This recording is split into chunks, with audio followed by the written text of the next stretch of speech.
Welcome back नाज़रीन। बात कर लेते हैं इस वक्त महंगाई के हवाले से।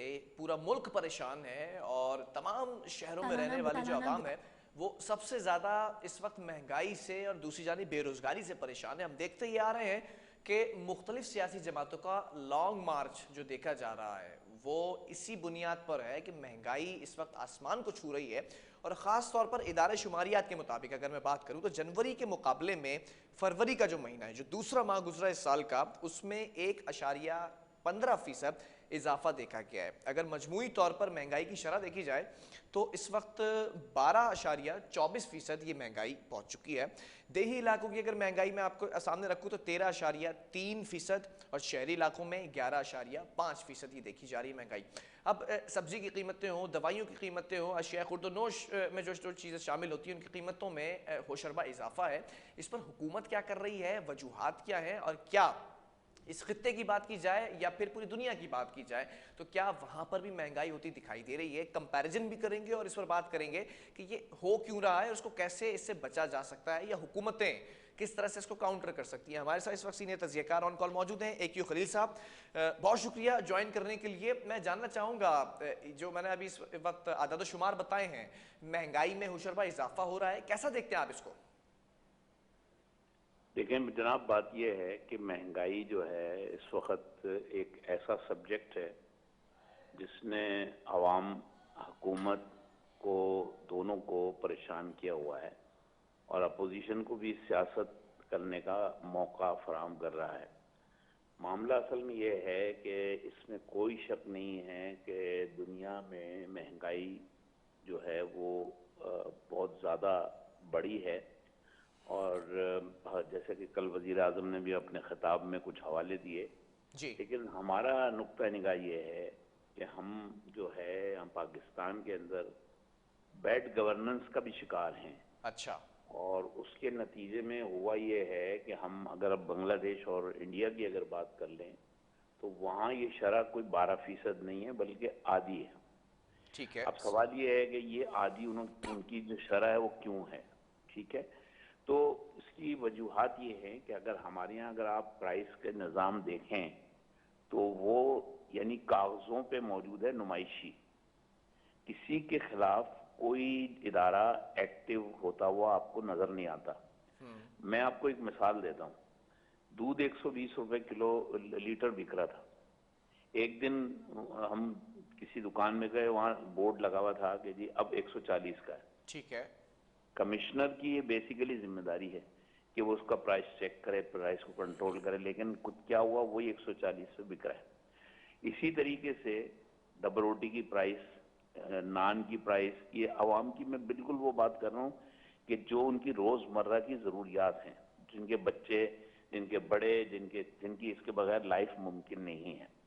नतीजा क्या हुआ कि वो उस महंगाई में कुछ तो हुआ कि वो यानी जिसको कहते हैं ना कि मजबूरी थी। और कुछ चीजें ऐसी हैं जो यानी बैड गवर्नेंस की वजह से लोगों ने भी अडॉप्ट कर ली। अब वजीर आजम ने कल ऐलान किया कि हम 10 रुपए लीटर तेल में कम कर रहे हैं। अब इसको गवर्न कौन करेगा कि इस 10 रुपए का इम्पैक्ट जो पूरी मईशत पे आया था वो किस तरह वापस होगा? ठीक है। 5 रुपए उन्होंने कहा कि हम बिजली पे कम करेंगे। आप थोड़े दिन में आप देखेंगे एक तनाजा खड़ा होगा, वो कहेंगे जी के इलेक्ट्रिक वाले ये कहेंगे कि क्योंकि हम एक इंडिपेंडेंट बॉडी है, ये कराची को हम नहीं देंगे। तो ये इस किस्म के जो इकदाम हैं। फिर गैस आप देखिए, गैस की कीमत LNG की किस तरह बढ़ती गई। ये वो सारी चीजें जिस पर अगर चेक रखा जाता और इदारे अगर ये काम करते रहते तो ये शरह जो है मेरे अपने पॉइंट ऑफ व्यू से 7 या 8% होती। तो इसमें बैड गवर्नेंस का बहुत बड़ा हाथ है। फिर आप ये देखें कि कॉस्ट ऑफ डूइंग बिजनेस जिन चीजों से बढ़ती है, जिस पे कंट्रोल करने की, जैसे आप अगर किसी को 100 बुखार हो तो आप कोशिश ये करेंगे कि इसको ऐसी कोई चीजें, दवाइयां वगैरह दी जाए कि ये बिल्कुल नॉर्मल हो जाए। ठीक है। यहाँ जो चीज हमें मिल रही है ना, वो 102 और 103 और 104 की तरफ ले जाने वाली है सारी चीजें। तो ये जो चीजें मैं समझता हूँ कि वो हम इसमें एक और भी मसला ठीक है। है, सर, आपको लगता है कि हुकूमत जी, आपको लगता है कि बैड गवर्नेंस है, लेकिन इसका इम्पैक्ट कितना पड़ेगा? जो खान साहब का कल का इजलास और फिर उसके बाद उन्होंने तमाम चीजों में फ्लेक्सिबिलिटी दी है और कटौती की है, कम किए हैं प्राइसेस, तो क्या लगता है कि महंगाई कुछ कम होगी? मैं जाती तौर पे ये समझता हूँ कि जब तक IMF का कोई रद्द अमल इस पे नहीं आता ना, हमें थोड़ा सा सब्र का सांस, उस सब्र का सुकून का सांस लेना चाहिए। उसकी वजह यह है कि आईएमएफ से आपने एक एग्रीमेंट किया हुआ है ठीक है। कि आप 4 रुपए जो है वो हर महीने बढ़ाएंगे, ठीक है। आपने उसकी सब्सिडी दे दी, लेकिन अब क्या करेगा आईएमएफ, मैं आपको बता देता हूँ कि वो कहेगा चलो आपकी ये पॉलिटिकल मजबूरी हो सकती है, लेकिन आप जो है वो इंपोर्ट पे कुछ नया टैक्स इंट्रोड्यूस कर दें, अच्छा। आप एक्सपोर्ट पे फलानी चीज, ये नहीं छोड़ने वाले। देखें, जो मुल्क कर्जे देते हैं या जो इदारे कर्जे देते हैं, और खास तौर पे जिन डिक्टेटिव टर्म पे कर्जे देते हैं, वो फिर अपनी बात मनवाना भी जानते हैं। और आप ये देखें, $1 अरब की कैसी हमको मजबूरी थी कि हमने स्टेट बैंक के कानून भी हम लेके आ गए, हमने रातों रात पार्लियामेंट में आपस में लड़ाई भी कर ली, हम जो है वो उसकी खुद मुख्तारी को भी मानने पे तैयार हो गए, हमने ये भी कह दिया हम आपसे लोन नहीं लेंगे और हम हुकूमत हम चलाएंगे। ये जो सारे फैसले जिस जल्दबाजी में और जिस तरीके कार के मुताबिक हो रहे हैं, मुझे ये लगता है कि आईएमएफ इसको एक्सेप्ट नहीं करेगा। गो के वजीर आजम ने पॉलिटिकली, क्योंकि प्रेशर है लोगों का, उनके एमएनएस का, उनको इलेक्शन में भी जाना है, बल्दियाती इलेक्शन में भी जाना है, आगे भी जाना है, तो इसका इम्पैक्ट उन्हें, इसको जान की बाजी लगा के कहना चाहिए कि उन्होंने कर तो दिया, लेकिन इसका जो है ना इम्पैक्ट थ्रू आईएमएफ एक आध हफ्ते में आपको नजर आएगा। ठीक है।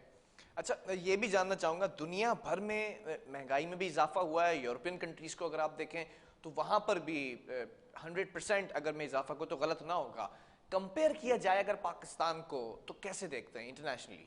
देखें, हम देखें, पाकिस्तान में हमारी जो सनत है या जो हम एक्सपोर्ट करते हैं, तो हम अपना सारा रॉ मटेरियल जो है 70% आप कह सकते हैं कि हम बेस्ड करते हैं उसके ऊपर।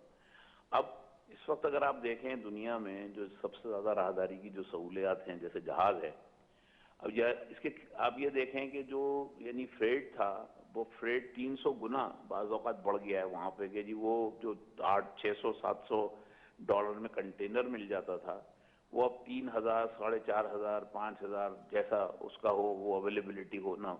अब ये जो इम्पैक्ट है दुनिया का, यानी दुनिया में क्योंकि ये चेंज आया है और उससे जो पड़ा है, आप चाहें या ना चाहें उसका असर आपको लेना पड़ेगा। फिर इसी तरीके से जब पेट्रोल की प्राइस वॉर की वजह से या किसी भी वजह से वो जब इजाफा हुई, तो आपको उसका जो है वो देखना पड़ेगा। हमने असल में देखें, अभी भी मैं एक जगह से आ रहा हूँ तकरीब से, वहां भी मैंने एक बात यही कही थी कि देखें, हम जो कौम है ना, एज ए कौम, हमारी हुकूमत, हमारे प्लानर्स इस बात का ख्याल नहीं रखते कि जैसे अब आज से 2 साल बाद हमारी क्या जरूरियात होंगी, ठीक है। हम उन जरूरियात को किस तरह कर्टल करेंगे, हमारी राहदारी। अब ये देखें, हम यानी ईरान से तिजारत नहीं कर पाते, ठीक है। अमेरिका ने सैंक्शंस लगाई हुई।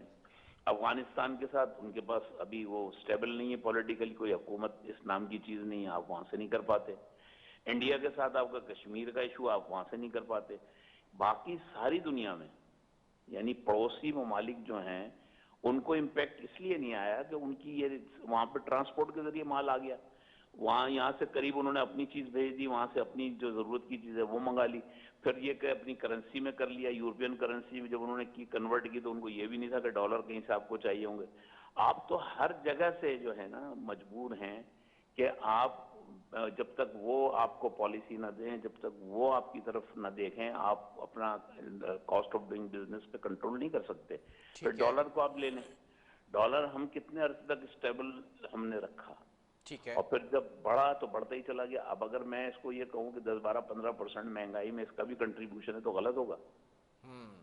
तो हमारी तो कॉस्ट जो है वो इसी तरह बढ़ती है। फिर हमारी बदनज़मी, हमारी ये आलम ये है कि किसी को ये नहीं पता कि यार एक दिन अगर हमने फास्ट ट्रैक पे काम नहीं किया, इसका जो डैमरेज पड़ेगा, वो डैमरेज बाहर हमें ये लगता है कि जी वो तो इम्पोर्टर अदा कर रहा है, लेकिन वो इम्पोर्टर जो रॉ मटेरियल पे वो कॉस्ट को जब डालेगा, तो आपकी कॉस्ट ऑफ डूइंग बिजनेस जो है अच्छा, वो चाइना के एक मुकाबले खलील में। साहब, ये भी जानना चाहूंगा, 3 सालों में डॉलर 70 रुपए बढ़ा है, क्या समझते हैं इसकी बड़ी वजह क्या है?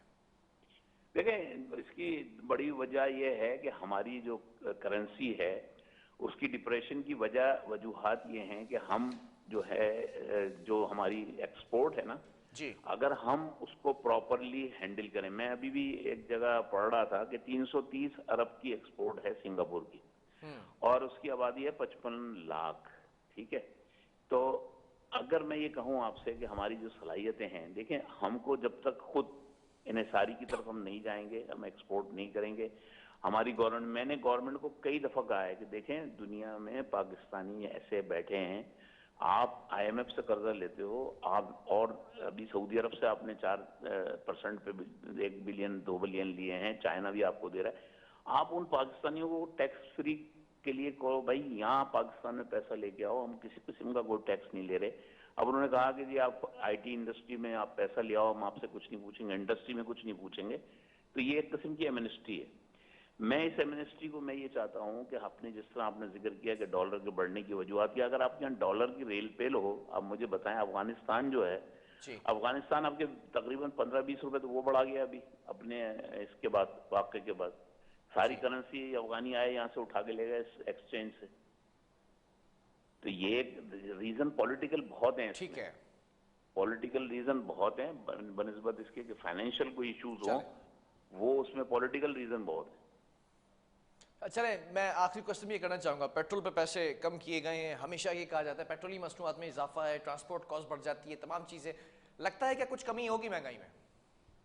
भाईजान मैं अक्सर कहा करता हूँ, जब मेरी वाइफ जाती है ना वहाँ पे सेल जहाँ लिखा होता है अप टू 50%, तो मैं एक जुमला कहा करता हूँ उसको कि देखो इन्होंने सेल लगाने से पहले 10-12% पहले बढ़ा लिए होंगे, और अब उसके बाद ये जो है वो 10% कम करके तुम्हें दे रहे होंगे। तो आप अगर सिर्फ पिछला देख लेना, जब आपका इजाफा हुआ था 13 रुपए पे हुआ था, ठीक है, ठीक है, अगर 12 रुपए कुछ पैसे था ना, अगर आपको याद हो, बिल्कुल ऐसा ही। तो अब अगर उन्होंने वो उसको 10 रुपए कर दिया और बाय डिजाइन उसको किया था कि करेंगे तो पॉलिटिकली कुछ वो थोड़ा सा उसमें सहारा मिलेगा, जरूर एक अच्छा कदम है, उसकी तारीफ करनी चाहिए, क्रिटिक्स नहीं होना चाहिए। लेकिन मैंने आपसे जिस तरह कहा कि हम अवाम जो है ना कभी भी कोऑपरेट नहीं करते रिफंड करने में किसी को, कि भाई अगर कोई हमें कोई सहूलत मिली है तो हम वो सहूलत या वो सहूलतकारी हम आम आदमी तक पहुंचाने, हम किराया कम नहीं करेंगे, हम प्राइसें कम नहीं करेंगे, हम वो नेशन है। ठीक है, बहुत शुक्रिया AQ खलील साहब हमारे साथ मौजूद थे, सीनियर मौशी तज़ियाकार। और देखना यह है कि जो सजेशंस इन्होंने दी हैं, क्या वो हुकूमती नुमाइंदगान के पास सजेशंस मौजूद हैं या उन तक पहुँचती हैं, तो उस पर अमल किया जाता है, और महंगाई पर काबू पाने में किस हद तक जो है वो कामयाबी हासिल की जा सकती है। बहरहाल प्रोग्राम का वक्त ख़त्म हुआ है, अल्लाह हाफ़िज़।